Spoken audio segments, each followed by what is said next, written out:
No me quiero trabajar. Hola, buenos días a todos los que van llegando. Muchísimas gracias por su puntualidad. En contaditos minutos damos inicio.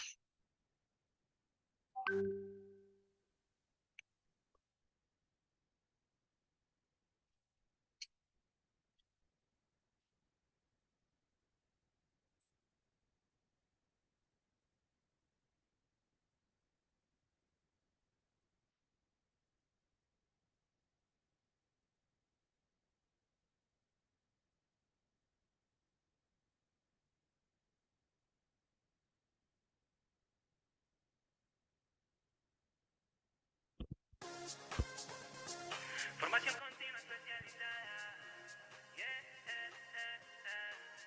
Formación específica para trabajadores, para profesionales con ganas de ser mejores. El SENA te acompaña y tú eliges a los expertos que gestionan los recursos y te brindan soluciones. Formación continua especializada. El SENA está comprometido con las empresas y su formación.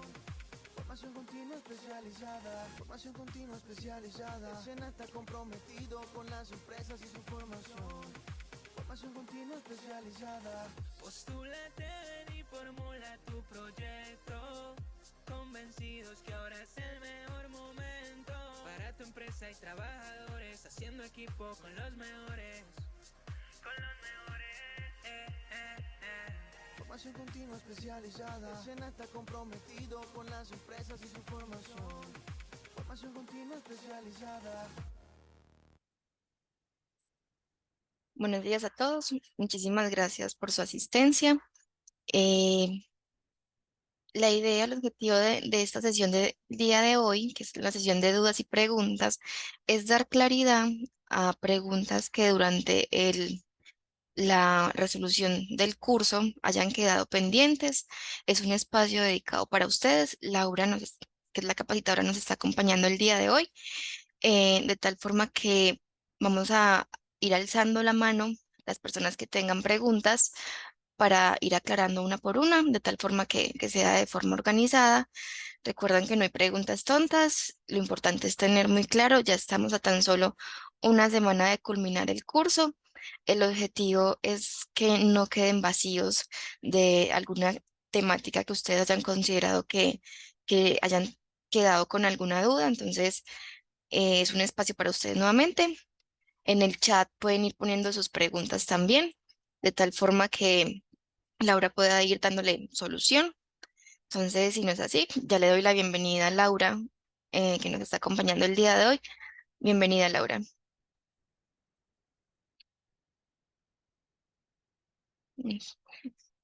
A ver,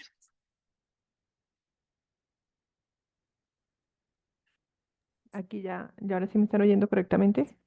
sí, Listo, perfecto. Muchísimas gracias, Laura, y también para todos de parte mía, muy buenos días.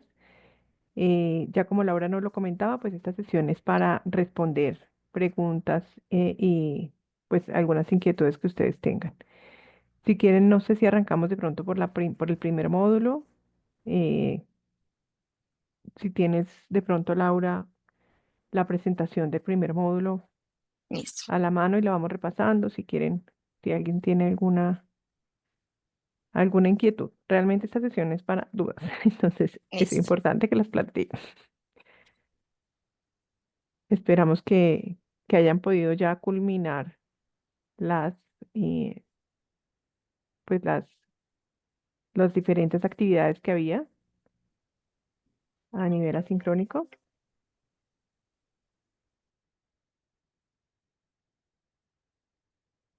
Laura, te escribí algo en el WhatsApp. ¿Podrías, por favor, revisar mientras busco la presentación? Listo, entonces, mm, Un momento.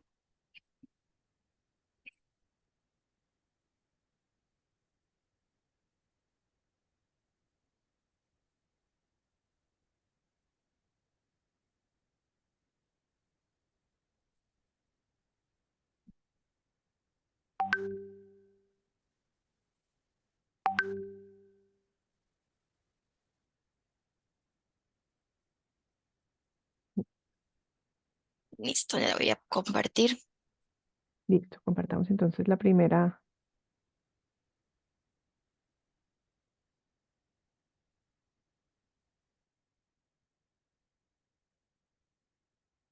Listo.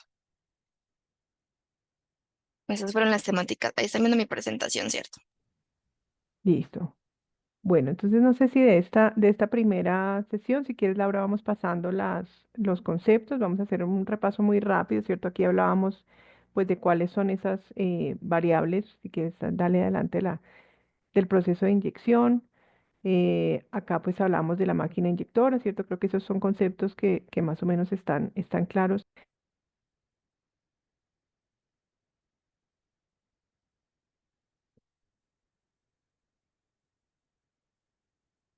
So, entonces, de pronto aquí me gustaría preguntarles si quedó claro esta parte pues de cuáles son los componentes. Hay de pronto un concepto que me gustaría repasar con ustedes y es de dónde viene el calor que nosotros tenemos en la inyectora. Si ustedes recuerdan, nosotros hablábamos de que el calor viene en un 65-70% de la fricción, ¿cierto? Es de pronto uno de los puntos más importantes que debemos recordar nosotros siempre en el proceso de inyección. A veces nosotros creemos que el calor lo metemos nosotros, que digamos por fuera, por las resistencias y cuando tenemos problemas de ablandamiento, todo ese tipo de problemas, pues digamos que los tratamos de resolver siempre incrementando incrementando pues la temperatura por fuera y realmente nosotros siempre tenemos que incrementar es la fricción. Nosotros siempre tenemos siempre que incrementar la fricción que tenemos por dentro de la inyectora, siempre esa fricción que es la que nos va generando esa formación del calor de adentro hacia afuera en la máquina inyectora. ¿Listo? Entonces ahí muy importante que siempre lo tengamos en cuenta esa parte del calor. Si nosotros tenemos problemas en temas de clasificación, en temas de homogenización, es muy importante que siempre pues, tratemos de solucionar primero con parámetros como las RPMs y con parámetros como la contrapresión. La contrapresión es una variable que es muy útil para cualquier problema de homogenización que uno tenga. ¿Listo? Entonces ahí siempre recordemos, ese es un primer tip que les quiero dar entonces en ese sentido para que siempre pues lo recordemos. Mm, bueno, no sé si hay alguna una pregunta en esta parte. Si quieres vayamos pasando, Laura, para que recordemos de pronto otras diapositivas, ¿cierto? Aquí nuevamente en el tema de la inyección, recordemos siempre, por favor, la parametrización de la temperatura que la hacemos de manera ascendente desde la tolva hacia la unidad de plastificación. Hay muy pocas excepciones a esa regla. Si hay alguien entre la audiencia que trabaje máquinas de tornillos de barrera, ahí hay una excepción, pero de resto siempre trabajamos un perfil ascendente, un perfil donde tenemos la temperatura que va de menos a más, donde tenemos una temperatura inferior cerca a la zona de alimentación y donde vamos mm, siempre aumentando la temperatura hacia la zona de bombeo. Recordemos que esto ayuda a la máquina a hacer su trabajo. Meter mucha temperatura al principio solamente nos genera más degradación, nos genera más tiempo de residencia, entonces esa parte pues es importante que la tengamos clara. Listo, aquí en esta parte creo que no hay mucho pues que repasar. Aquí, si ustedes recuerdan, este módulo nos habla de los componentes de la inyectora, pues de esa parte, ¿cierto? De los componentes del molde, de la distribución.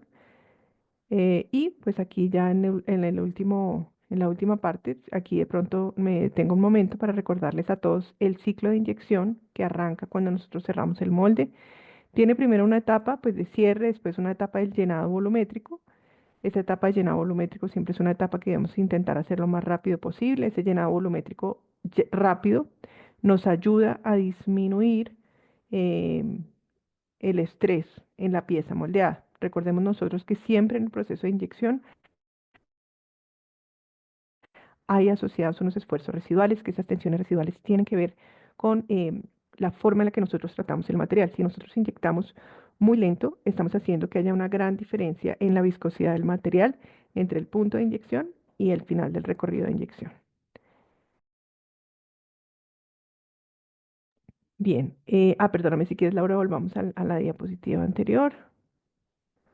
Ahí también recordarles que nosotros tenemos el llenado gravimétrico y fíjense ese circulito azul que nosotros tenemos desde el momento en el que nosotros cerramos la unidad de inyección hasta el momento en el que nosotros volvemos a abrir.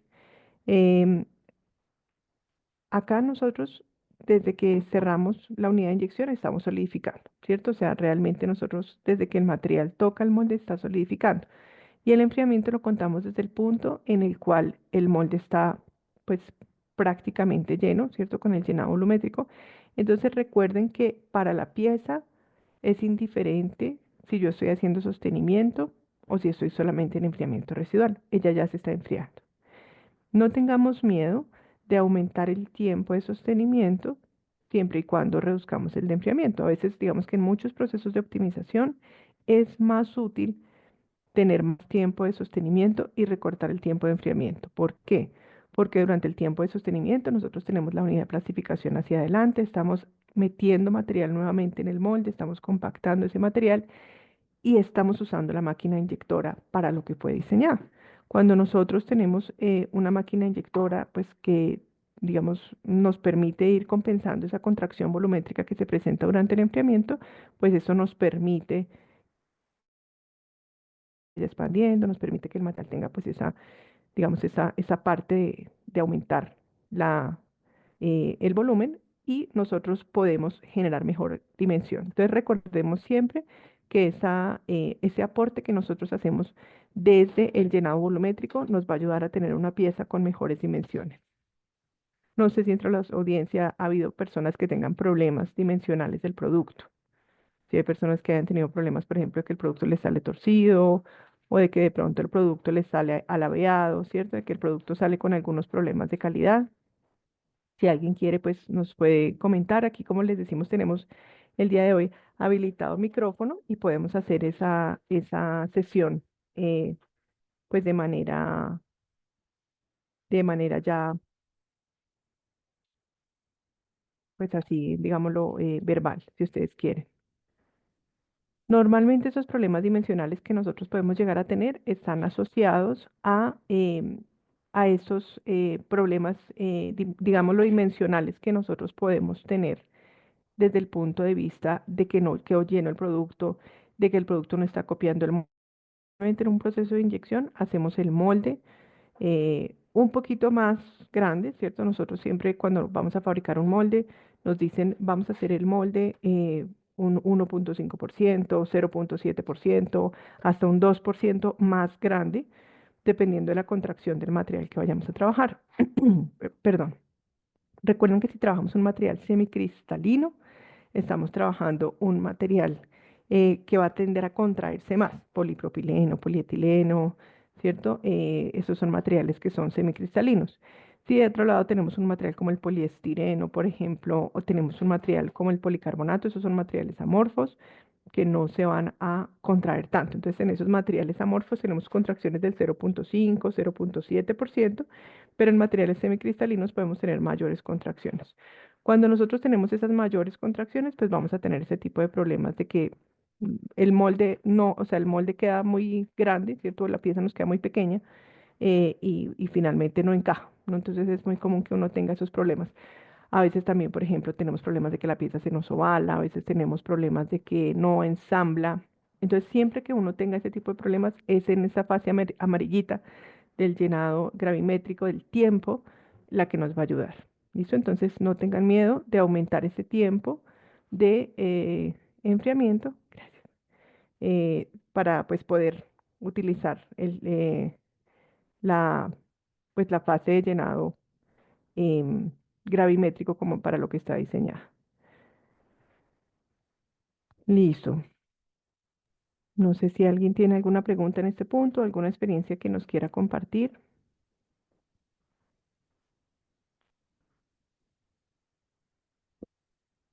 Em, Recuerden que este espacio es para ustedes, para resolver algunas inquietudes que hayan quedado durante el curso. Em, Hay una pregunta, pues, que nos enviaron Laura que dice, ¿cómo influyen las características reológicas del polímero como son la viscosidad, índice de fluidez en la determinación de ese tiempo de conmutación. Muchísimas gracias. Es una pregunta muy importante. El tiempo de conmutación, como nosotros veíamos, va a ser el cambio que se nos presenta entre el llenado volumétrico y el llenado gravimétrico. Entonces, el llenado volumétrico es, recordemos, esa primera fase que nosotros tenemos.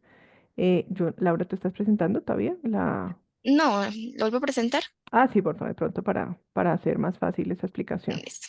Dame un Mientras momento. tanto, aprovecho porque tengo el carnet aquí de la parte de docencia, lo que pasa es que no tengo cómo mantenerlo arriba. Entonces, no sé si de pronto con una foto, Laura, o Dame un momento. Ahí estoy presentando. aquí, qué pena que es que nos toca tener esta certificación del carnet de docencia. Entonces, me dice si está Listo, ya te tomé una foto. ya correcto y voy a voltearlo entonces para que también se vea la parte de atrás del carnet como mi identificación. Listo.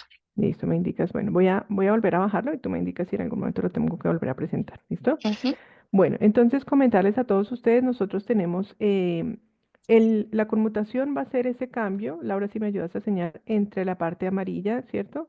ujú. La naranja y la amarilla, que es el llenado Sí, volumétrico y el llenado gravimétrico. Nosotros vamos a tener siempre la necesidad de cambiar de llenado volumétrico a llenado gravimétrico y recordemos que en el llenado volumétrico nunca se llena al 100%. Es ese primer llenado, yo siempre debo dejar un mordisquito de material, debo dejar espacio, físicamente debo dejar espacio para que entre la segunda inyección. Si yo no dejo ese espacio del material y voy a incrementar la presión durante la fase de llenado, durante la fase de llenado puedo, por ejemplo, torcer machos, puedo, por ejemplo, generar rebabas, ¿cierto? Y en el largo plazo lo que voy a ver es que los pilos del molde se me van a desgastar más, o sea, voy a incrementar la presión que siente el molde para llenar. Esa presión normalmente yo no tengo forma de medirla.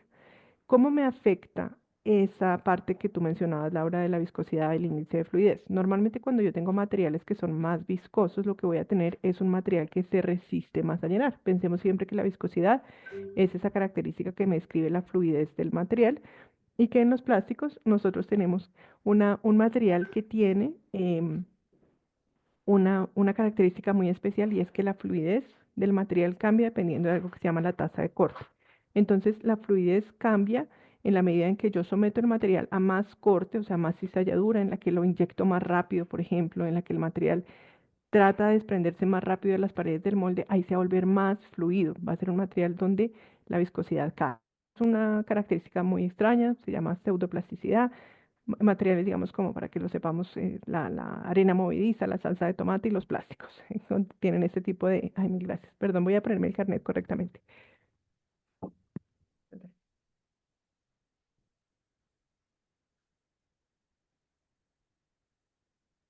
Entonces, digamos que solamente esos tres pues, sustancias comunes en la naturaleza pueden tener este tema. Entonces, ¿qué es lo que pasa? Cuando yo tengo un material que es muy viscoso, ¿sí? Que va a requerir más presión para la inyección. Entonces, en la medida en que el material es más viscoso, me va a servir hacer la conmutación antes. Eso quiere decir, me va a servir llenar un poquito menos. ¿Por qué? Porque entre más llene, más presión se construye. Siempre pensemos en esa correlación que existe entre la presión y la duración del molde.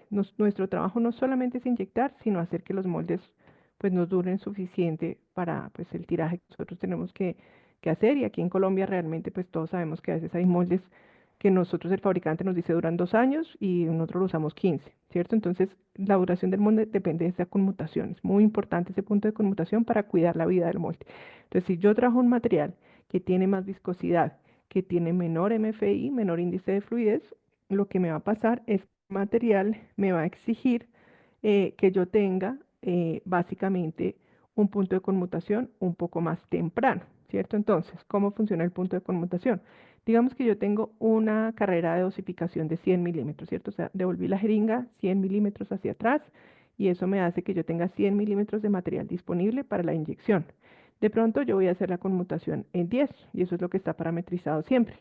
Yo por eso siempre tengo que estar pendiente de mirar de algo que se llama la presión en el punto de conmutación. Es uno de los parámetros que yo tengo que controlar siempre. ¿Recuerdan cuando hicimos la sesión de moldeo científico que yo les decía que hay unas respuestas de la máquina que van a, digamos que se van a mostrar, se van a manifestar como variables de salida, ¿cierto? Que la presión de conmutación, yo no digo, uy, yo quiero que la presión de conmutación sea tanto, no, eso es un resultado de las decisiones que tú tomaste. Entonces, yo siempre tengo que tener cuidado con esa variable. Si por decir cualquier cosa, el día de mañana, como nos pasó en pandemia, tenemos un desabastecimiento de materia prima y nos toca cambiar el material, vamos a trabajar con un material más vistoso, un material de más difícil inyección, lo que me puede llegar a pasar a mí es que yo diga, normalmente por decir cualquier cosa, la tenía yo en 140 bares y ahorita se me subió a 160. Entonces, ¿qué me muestra eso? La máquina me está pidiendo ayuda. La máquina me está pidiendo que no la ahogue tanto. La máquina me está pidiendo que no conmute en 10, sino que conmute de pronto en 12, un poquito antes, un poquito más temprano. ¿Para qué? Para liberar esa presión. Esa sería Listo. como la pregunta en esa parte del índice de fluidez. La siguiente, ¿cómo se puede optimizar el ciclo de inyección para reducir desperdicios y defectos sin comprometer la eficiencia de la producción? Pues ahí hay muchas formas, ¿no? O sea, si nosotros pensamos en eficiencia, lo primero que nosotros tenemos que pensar es cómo reducir pues el tiempo de ciclo. Lo primero que yo le recomendaría siempre es trabajar con la menor temperatura posible la inyección. Entre más temperatura nosotros pongamos en la unidad de plastificación, más nos vamos a demorar en sacar ese calor. ¿Listo? Entonces, a veces nosotros somos muy olímpicos y por allá el polipropileno 260 grados centígrados, cosas que no se necesitan. O sea, hay una cantidad de cosas que no se necesitan de calentar tanto el material. Entonces, siempre entre menos temperatura le pongamos, pues menos tiempo vamos a requerir de enfriamiento, ¿cierto? A veces bajar 15 grados centígrados, por ejemplo, les pongo un ejemplo muy básico. Cuando nosotros tenemos un polipropileno y lo bajamos 15, 20 grados centígrados, automáticamente podemos quitar 2 segundos de tiempo de ciclo, ¿sí? O sea, si bajamos ese perfil de temperatura. Sin embargo, siempre tener en cuenta que bajar la temperatura a la cual estamos procesando genera que el material tenga mayores tensiones residuales. Entonces, si estamos pues trabajando en aplicaciones donde de pronto vemos daños en el largo plazo, por ejemplo, que la pieza se nos fractura.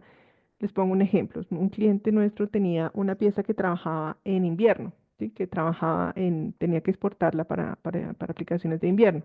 Ese cliente, por ejemplo, cuando bajamos la temperatura y empezamos a hacer ciclos más rápidos, la pieza empezó a fallar en el frío. ¿Por qué? Porque son piezas que tienen tensiones residuales, que a temperaturas, pues aquí de Colombia, digamos, no tenía ningún problema, pero para las piezas de exportación sí nos tocaba trabajar con un tiempo de ciclo más largo porque debíamos trabajar con temperaturas más altas. Entonces, lo primero que yo les recomendaría para mejorar la eficiencia y todo es trabajen con la menor temperatura que les permita mantener la calidad de su producto. Esa menor temperatura siempre va a estar dada por pues, la temperatura de la unidad de plastificación. Una forma muy útil, ¿sí? de empezar a bajar ese tiempo de ciclo es fíjense que el perfil de su inyectora realmente sea ascendente. Ese es uno de los vicios que tenemos en la parametrización de las inyectoras que es más común, que es que a veces, digamos, los técnicos nos parametrizamos todo de manera plana. Entonces, 220, 220, 220 desde la boquilla hasta atrás, ¿sí? Si yo en cambio arranco, por ejemplo, 160, 170, 180, 190, 200, 220, arranco de manera escalonada, de manera ascendente desde la tolva hasta la boquilla, ahí yo puedo ahorrar una cantidad de energía que estoy metiendo, que no sirve sino para dañar el material y que sí me está alargando el tiempo de ciclo. Entonces, esas serían como las dos recomendaciones que les hago. Primero, trabajar con el perfil más bajo, que les permita inyectar de manera adecuada, tener las condiciones de calidad adecuadas. Y segundo, evitar ese exceso de temperatura en la parte de atrás.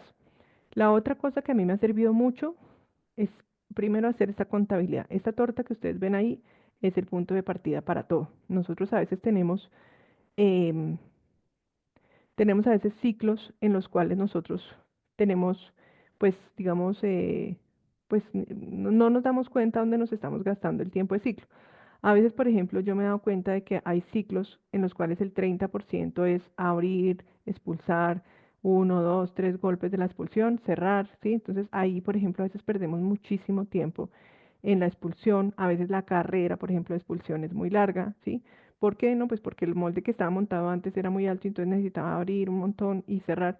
Y no nos fijamos dónde están esos segundos de eficiencia que podemos tener ahí, en esa, digamos, cinemática del molde. Entonces, siempre las siguientes recomendaciones, hagan esta tortica. Cuenten cuántos segundos se están gastando en cada fase, porque ahí uno dice, oiga, no, pero si me estoy gastando el 30% abriendo y cerrando, pues eso ahí no es, nadie está facturando nada, nadie, sí, nadie está, eh, pues, haciendo ningún proceso. Vamos a tratar de optimizar de pronto un 10, un 15% de ese tiempo, concretamente de la parte cinemática. Y la tercera recomendación que yo siempre les hago es, trabajen con el llenado gravimétrico. El llenado gravimétrico es, desde mi punto de vista, como la, digamos, el mayor hallazgo que uno hace en la inyección. El sostenimiento o llenado gravimétrico es un parámetro que uno puede empezar a conocer y empezar a explorar y empezar a trabajar de manera más eficiente. Eh, siempre ayuda a tener más tiempo de sostenimiento. No hay ninguna pieza donde yo les diga, uy, bájale el tiempo que le está haciendo daño, nunca, nunca. Todas las piezas les sirve tener más tiempo de sostenimiento, ¿cierto? Incluso hay algunas piezas donde subir un segundo de sostenimiento me ha permitido a mí quitar 2 segundos de enfriamiento. Les voy a repetir ese que es un tip muy importante. Cuando yo he trabajado piezas donde tenemos problemas de ovalamiento, problemas de que la pieza se tuerce cuando sale, problemas de que de pronto se contrae mucho la pieza y no da la parte dimensional, lo que yo he hecho siempre es, pues digamos, a partir de conocer el diagrama PVT, el diagrama de presión, volumen específico, temperatura, uno se da cuenta de cómo se comporta el material, ¿cierto? Y de ahí uno dice, uy, lo que más me sirve es tener más tiempo de sostenimiento. Tiempo de sostenimiento siempre me sirve. Entonces, subo un segundo de sostenimiento y quito 2 segundos de enfriamiento. Entonces, eso es algo que les puedo recomendar también para hacer el ciclo más eficiente. Listo.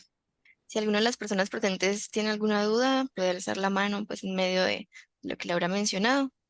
Si no, hay otra pregunta que dice, ¿cómo influye la velocidad de inyección y la contrapresión en la formación de burbujas o porosidad en las Ujú. piezas? Listo. La velocidad de inyección es un parámetro, digamos que no nos va a afectar absorber aire. ¿Sí? Esto es muy importante que nosotros lo tengamos en cuenta. Lo que nos puede pasar es que haya aire dentro del molde que no alcance a evacuarse cuando nosotros estamos trabajando la inyección. Entonces, siempre cuando pensamos en la parte de inyección, nosotros podemos pensar que en la parte de inyección, o sea, en esa primera inyección que nosotros hacemos, estamos desplazando aire que está dentro del molde. Ese aire tiene que tener tiempo para salir. ¿Cómo garantizamos nosotros que el aire salga de manera oportuna, que no nos frene el ciclo? Pues generando suficiente evacuación, suficientes canales para esa salida de aire. Esos canales se llaman venteos o, pues, digámoslo, son los canales de evacuación de aire. Em, que es muy importante que nosotros sepamos, cuando nosotros tenemos un material que tiene una viscosidad muy bajita, hay materiales que a alta velocidad se vuelven prácticamente líquidos y que son materiales, por ejemplo, un poliestireno o un policarbonato, la viscosidad cae mucho con la tasa de corte. Esos materiales a veces les puede pasar que cuando no se ha logrado evacuar el gas, se permitan la entrada, o sea, la tensión superficial del frente de flujo se rompe y permiten la entrada de burbujas hacia el final del recorrido. Entonces, ¿cómo vamos a ver ese fenómeno? Lo que va a pasar es que nosotros vamos a encontrar como al final de llenado una especie de falda de burbujas blancas que vemos pues eh, durante el llenado. Eso, digamos que siempre es importante saber de dónde viene el aire, ¿listo? Entonces, no es que el aire se meta en la inyección o algo así, ¿sí? Porque no hay forma. Lo que va a pasar es que el aire que está dentro del molde no logra evacuarse a tiempo. Y siempre reconocemos ese síntoma porque está al final del recorrido de inyección, ¿listo? Entonces, ese puede ser que que pase allí. Entonces, cuando nosotros no logramos evacuar el aire que está dentro del molde, lo que vamos a tener es ese síntoma en el cual tenemos, pues, digamos, una espuma que se nos forma al final del recorrido de inyección. Siempre mirar dónde están las burbujas, si al principio o al final. Hay otro tipo de gas de aire que se puede, pues, digámoslo, incorporar durante el proceso de inyección, que más que con la contrapresión tiene que ver con algo que se llama la descompresión. Nosotros hacemos cuando dosificamos, nosotros es con lo mismo que una jeringa, igualito. Entonces, siempre podemos pensar en una jeringa. Nosotros, lo que pasa es que es una jeringa que rota para llenar. Cuando nosotros estamos cargando la inyectora y estamos rotando esa jeringa y llena, nosotros que tenemos como una pistolita llena de fluido, a veces esa pistolita babea, ¿cierto? A veces esa unidad de plastificación empieza a sacar material y eso es lo que nos muestra es que hay mucha presión dentro de la unidad de plastificación. Para poder liberar esa presión, hacemos un pequeño saltito hacia atrás que se llama la descompresión, ¿cierto? Esta descompresión, si ustedes recuerdan, dijimos que tiene que ser 2 al 5% del diámetro del tornillo. Normalmente, sí, por mucho 10% del diámetro del tornillo y ahí ya es suficiente descompresión. A veces nos pasa lo mismo que con la carrera de apertura del molde, que la descompresión es un parámetro que no está dentro de la ficha técnica de la que uno guarda en un proceso. A veces las empresas tenemos fichas técnicas donde decimos la temperatura tiene que ser esto, el tiempo de inyección tiene que ser este, como que tenemos muy clara esa parte de lo que tiene que ser la parte, pues como del proceso de apertura y cierre, pero no tenemos ese parámetro de descompresión en ninguna parte. Sobre todo porque, como les dice, el parámetro de descompresión está asociado es al diámetro del tornillo de la máquina. Entonces, ¿qué es lo que puede pasar?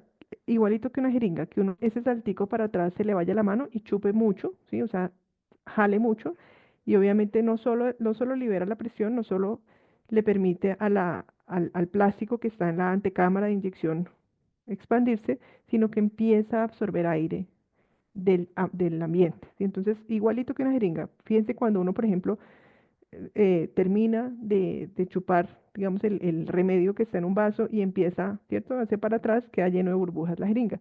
Pasa igual. Entonces, cuando la descompresión es exagerada, puede ser que pase eso, ¿no? Que nosotros llenemos de aire la unidad de plastificación, el shot de la unidad de plastificación y esto nos genere a nosotros, pues, ese problema de que tengamos aire. Entonces, ¿cómo, ¿cómo se identifica ese problema? Ahí sí hay burbujas en cualquier parte, no solo en la falda del final, no solamente al final del frente de flujo, sino burbujas en cualquier parte de la pieza, ¿cierto? Entonces, eso nos puede indicar que se nos fue la mano con la descompresión, que nos toca bajar la descompresión. Nuevamente, la recomendación aquí es, la descompresión es un parámetro que no se cambia automáticamente, ¿sí? Es decir, la máquina no decide cuánta descompresión tiene, es un parámetro que a nosotros nos toca tener la precaución siempre de tener. Mi recomendación es quítenla siempre, o sea, si no se necesita la descompresión es un parámetro, pues que finalmente va a consumir tiempo de ciclo, ¿sí? Va a consumir también, pues, tiempo de carga, entonces, si no la necesitamos, no la pongamos, pero si la máquina está babeando, pues la ponemos proporcional al diámetro del tornillo que tenemos. A veces tenemos una descompresión que puede ser, les cuento porque lo he visto, por ejemplo, una dosificación, digamos, de 50 milímetros y una descompresión de 50 milímetros. ¿Qué quiere decir? Que nosotros echamos para atrás, cargamos y hacemos otros 50 milímetros para atrás. Entonces ahí es claro que pues ya no hay más material para llenar, lo que va a pasar es que se va a jalar aire desde la atmósfera. Listo, dale, Laura, si quieres. Listo. Eh, la siguiente. ¿Cómo afecta el desgaste del molde en la generación de las rebabas de las piezas inyectadas? Muy bien, mira, en el molde de inyección es una herramienta, ¿cierto? Que está diseñada para que nosotros siempre saquemos piezas listas. Ese es el proceso de inyección. O sea, el proceso de inyección no está, digamos que no está previsto para que nosotros saquemos piezas y en línea tengamos un bisturí quitando la rebaba. La rebaba se va a presentar porque nosotros dañamos los filos del molde, ¿cierto? Porque nosotros desgastamos los filos del molde. El molde es un material de desgaste, el molde eventualmente va a tener un desgaste, vamos a tener que hacerle un mantenimiento, vamos a tener que hacerle una reconstrucción, pero lo que no es normal es que convivamos con ese problema, ¿cierto? Convivamos con la chambonada de tener que rebabar y tener en línea un bisturí, o sea, eso es un problema cultural que tenemos en las empresas donde decimos, tenemos una persona como quien pela papas, ¿no? O sea, parada al lado de la máquina de inyección, pelando, y así nunca se puede inyectar con precisión, así siempre vamos a inyectar piezas que dependen es de la artesanía de la persona que esté trabajando con el bisturí. Entonces, esa parte de cuidar las rebabas es una parte que siempre va a ser muy importante en el proceso de inyección. Cuando nosotros generamos esa sobrepresión, que lo veíamos en el punto de conmutación muy tarde, cuando nosotros tenemos esa presión muy alta, es ahí donde generamos rebabas. Cuando nosotros sobreinyectamos, generamos rebabas, ¿cierto? ¿Cómo se puede generar esta sobreinyección? Pues en la fase de inyección, bien sea en la inyección gravimétrica o en la volumétrica. En la volumétrica, un error muy común es llenar el 100%, o sea que yo termino esa fase y la pieza ya quedó lista. Eso es un error. Nosotros debemos terminar el llenado volumétrico y la pieza. Si no hago sostenimiento, debe salir mordidita, debe salir incompleta, con rechupes, porque ahí es donde está el espacio para la segunda inyección. Cuando yo hago la segunda inyección, ¿cierto? También debo cuidar que la presión de sostenimiento no sea muy alta. En general, yo siempre arranco con una presión de sostenimiento que puede ser el 80% de la presión de inyección. Eso es una, digámoslo, una forma de parametrizar la presión de sostenimiento y normalmente siempre trabajo con una presión de sostenimiento que decrece en el tiempo. ¿Qué quiere decir? De pronto el primero 1 o 2 segundos al 80% de la presión de inyección y después al 60% y después al 50%. Voy bajando el parámetro de presión de sostenimiento porque también el material va solidificando. Ya no va a haber tanto material fundido dentro del molde para que yo pueda ejercer esa presión de sostenimiento. Entonces no necesito tener la presión de sostenimiento activa tanto tiempo. Entonces eso es muy importante que nosotros sepamos que también yo puedo cuidar esos dos parámetros. Primero una conmutación temprana, no muy temprana, pues porque obviamente esto también nos genera retrasos en el tiempo de ciclo, pero sí al 90-95% del llenado. Ahí es donde debo conmutar. Evitar esa sobrepresión en esa parte depende de la conmutación. Y el segundo parámetro que me evita la formación de rebabas es la eh, cuidar esa presión de sostenimiento, no excederme con la presión de sostenimiento. Y hay un tercer parámetro que es importante para cuidar el molde y para cuidar el desgaste y es la fuerza de cierre. A veces cuando nos dicen, "No, está saliendo rebaba en el molde", uno de una vez va metiendo fuerza de cierre, ¿cierto? Entonces la fuerza de cierre, obviamente, cuando el molde está pues en buenas condiciones, nos permite que los filos ajusten. Pero también el exceso de fuerza de cierre genera que pues haya aplastamiento en el molde y eso también genera un desgaste prematuro. A las presiones que nosotros trabajamos de inyección, el molde es un material elástico. Nosotros, es difícil imaginárselo, ¿sí? Pero les pido que hagan el esfuerzo, porque nosotros estamos manejando a veces 2000 toneladas de fuerza de cierre, ¿sí? Cualquier acero en esas condiciones de esfuerzo se comporta como una plastilina, se comporta como un material elástico. Entonces, ese material pues va a ceder, va a fluir y cuando nosotros le metemos demasiada presión, lo que vamos a hacer es que el acero genera una deformación que se llama plástica, que es una deformación permanente. Eso, la máquina de inyección puede hacer eso. La máquina de inyección puede formar el molde a tal punto que se deforme el molde por una presión excesiva de sostenimiento. Entonces siempre debemos trabajar con la presión necesaria. La fuerza de cierre pues depende del área que voy a inyectar, ¿cierto? Si tengo un área menor, si tengo piezas más pequeñas, puedo con tranquilidad bajar esa fuerza de cierre. Listo. Hay una Listo. pregunta en el chat que dice, en la etapa de dosificación y retroceso del tornillo, el material gira en falso y ocasiona que se genere una torta en la zona de alimentación. Aunque el perfil de temperatura esté correctamente calculado, se obstruye la entrada del material al husillo. ¿Qué podría estar generando este problema? Sebastián, mira, yo creo que ese problema puede estar asociado con que tengas un calentamiento en la tolva. ¿Oyes? Hay que mirar la máquina. A mí me ha pasado que a veces uno confunde las zonas de la máquina y entonces confunde la primera zona donde está la abrazadera con un calefactor que tiene la tolva. Ese calefactor que tiene la tolva tiene que estar a 40 grados centígrados, máximo 60 grados centígrados, ¿sí? Y ya la siguiente zona sí va a estar a 160.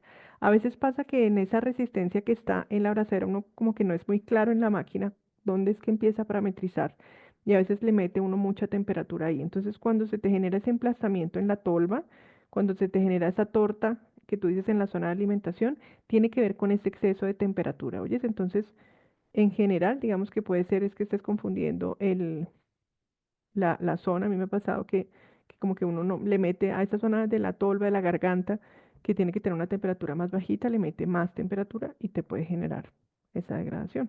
Entonces, normalmente cuando tienes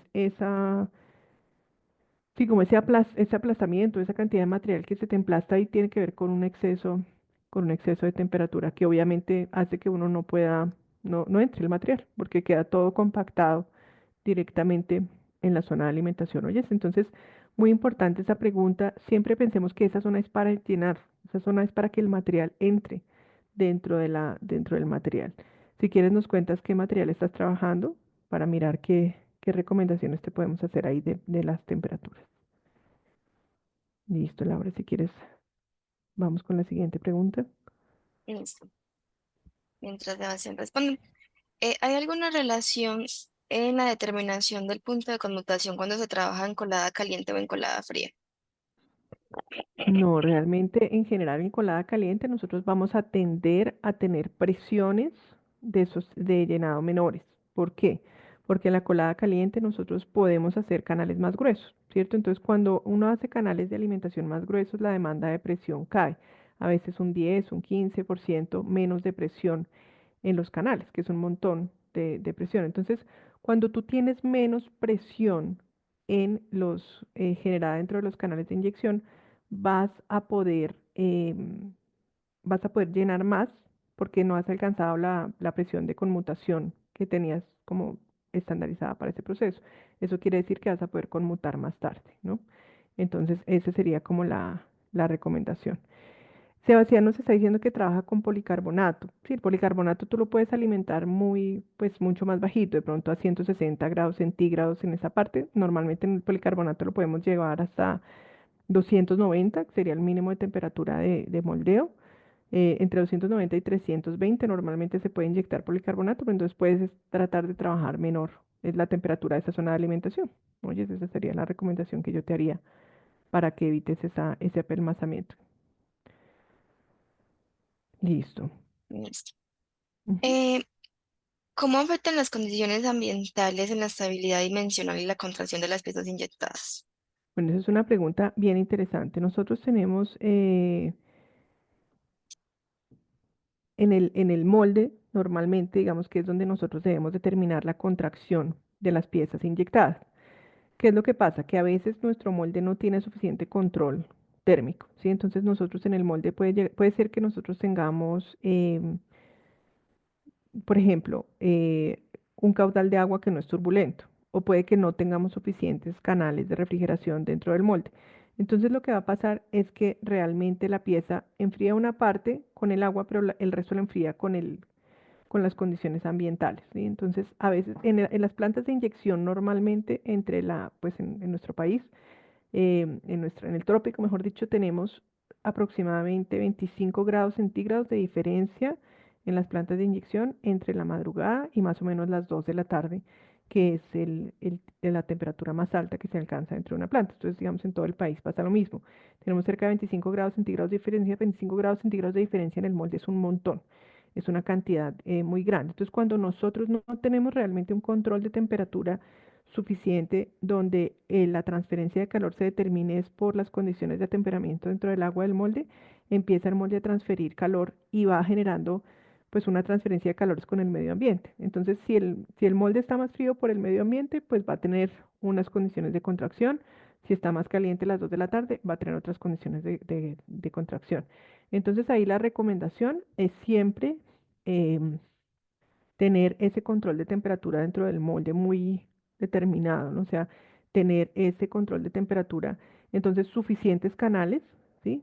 Para que él esté realmente encapsulado y la pieza plástica no sienta la atmósfera, sino que su transferencia de calor esté dada es hacia los canales de atemperamiento. Entonces, suficientes canales de atemperamiento. Y lo más importante y el error más común que yo veo en las empresas es que no tienen un flujo turbulento, que ni siquiera saben cuánto debería ser el flujo de agua para tener un flujo turbulento, ¿cierto? A veces, pues digamos que nosotros hablamos 2.5 litros por minuto, por ejemplo, puede ser para un canal de 8 milímetros, puede ser aproximadamente entre 8 y 10 litros por minuto para un canal de 10 milímetros. Así digamos como que depende, esas son algunas de las condiciones que nosotros conocemos y que sabemos que tenemos que tener en esa parte. Entonces esa sería la primera recomendación, siempre tener flujo turbulento, tener condiciones de molde que realmente sean las que determinen, no que mande el medio ambiente, sino que sean las condiciones del molde las que determinen eso. Esa sería la primera recomendación.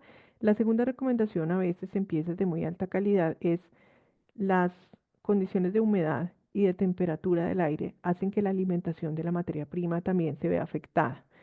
Ahí lo mejor es tener algo que se llama un calentador en la tolva del molde. Nosotros con un cliente trabajamos en algún momento, pues porque había muchísimas variaciones dimensionales en el producto, tratamos de aislar todas las cosas que había y finalmente nos dimos cuenta de que esa era la variable. La variable era que el material entraba siempre a una temperatura diferente.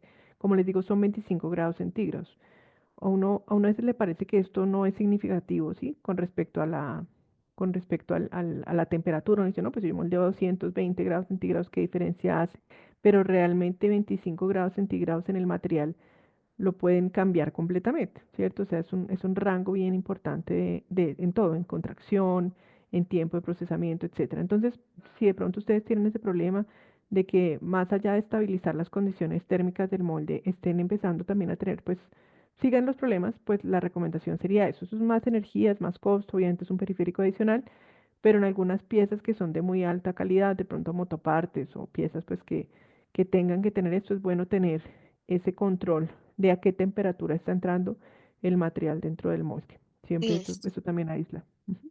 Hay otra pregunta que me dicen, generalmente los fabricantes de moldes no envían la presión máxima que soporta el molde ni el peso en gramos del producto a inyectar, según el plástico. ¿Cómo podemos saber o calcular esta presión y peso que no terminemos dañando el molde?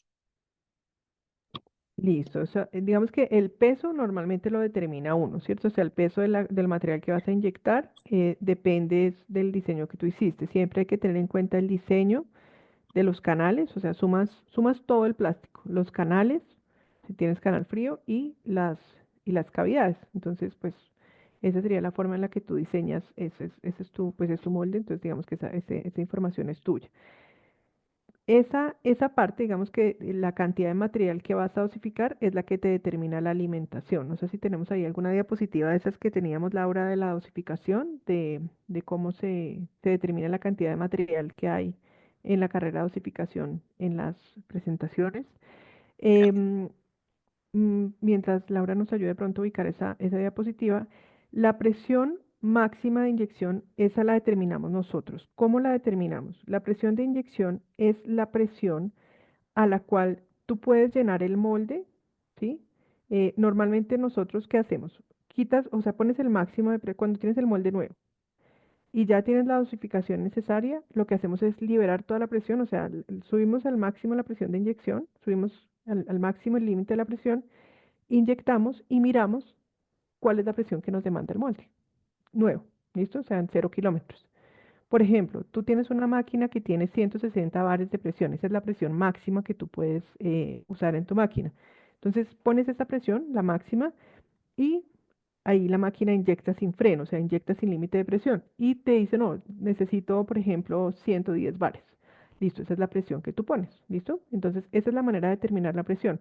Cuando no tienes un límite de presión, inyectas a una velocidad que puede ser pues el 50%, el 60% de la velocidad máxima y miras esa presión de inyección, ¿listo? Entonces, de esa manera puedes tener ese límite de presión de inyección. Y esa es la manera en la que encuentras cuál es la presión que necesitas. De ahí para adelante, digamos que la idea es que no te pases de esa presión de inyección. Puedes tener 110, puedes tener 105, ¿cierto? Pero lo ideal es que no permitas que vayas a tener más presión de inyección.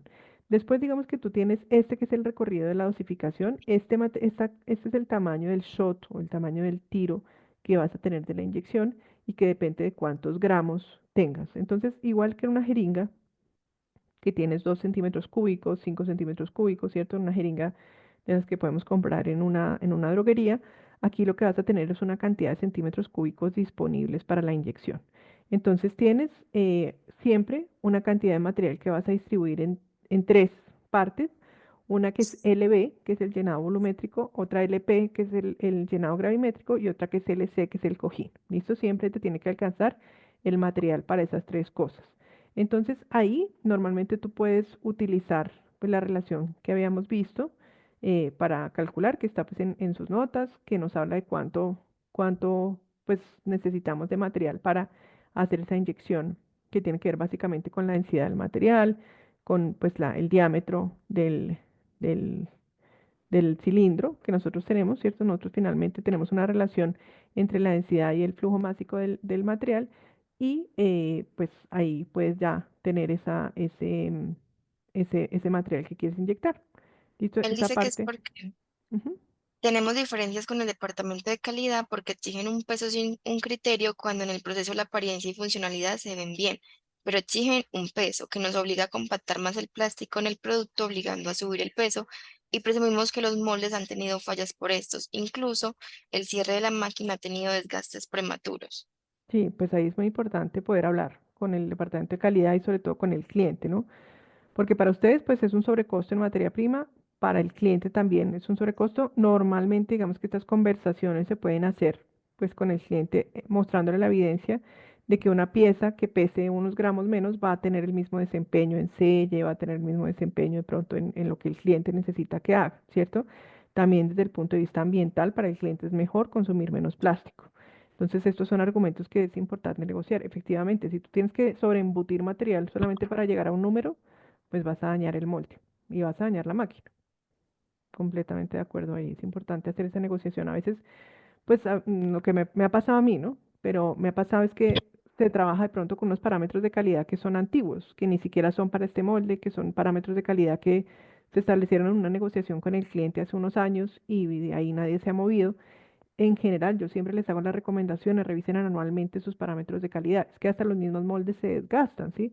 Y a veces uno tiene, pues, variaciones en el diámetro que uno dice, pero, pues, o sea, sigue funcionando la pieza, pero si no entra dentro de las cotas que están establecidas es porque ya el molde también cambió de especificación. Entonces, ahí la recomendación es calidad, pues, revisar, digamos, en las negociaciones con el cliente también eso que tú mencionas, porque efectivamente, embutir material, pues, nos va a generar ese fenómeno de que estemos dañando el molde prematuramente.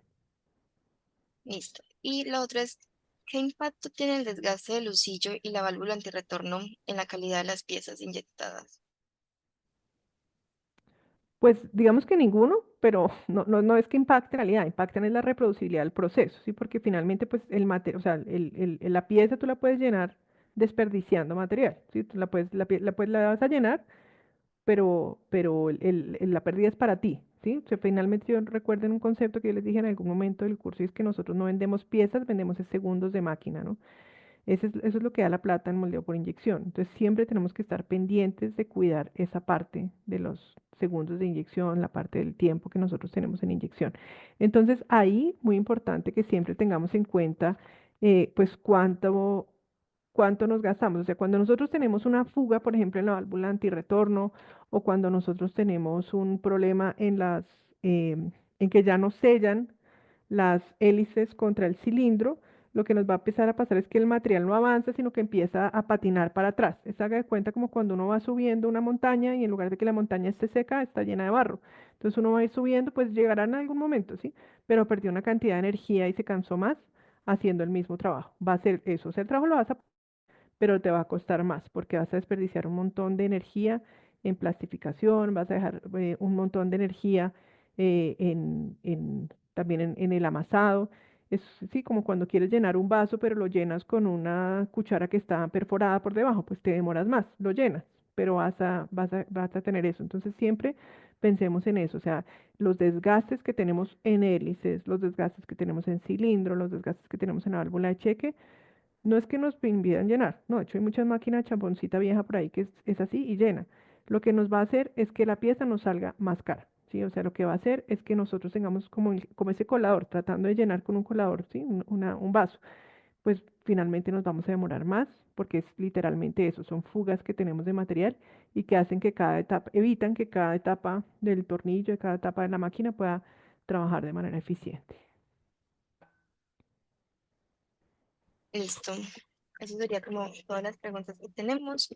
Si alguno de los presentes tiene alguna otra que quiera aclarar, eh, puede escribirla en el chat o preguntar. Si no, daríamos por terminada la sesión de dudas y preguntas del día de hoy.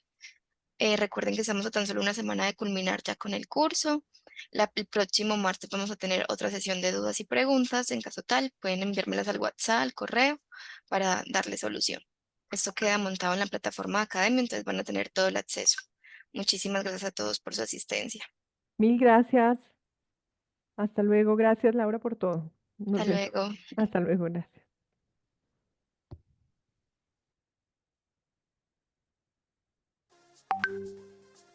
Formación continua especializada. Formación específica para trabajadores, para profesionales con ganas de ser mejores. El SENA te acompaña y tú eliges a los expertos que gestionan los recursos y te brindan soluciones. Formación continua especializada. El SENA está comprometido con las empresas y su formación. Formación continua especializada. Formación continua especializada. El SENA está comprometido con las empresas y su formación. Formación continua especializada. Postúlate, ven y formula tu proyecto. Convencidos que ahora es el mejor momento para tu empresa y trabajadores, haciendo equipo con los mejores. Con los mejores. Formación continua especializada. El SENA está comprometido con las empresas y su formación. Formación continua especializada.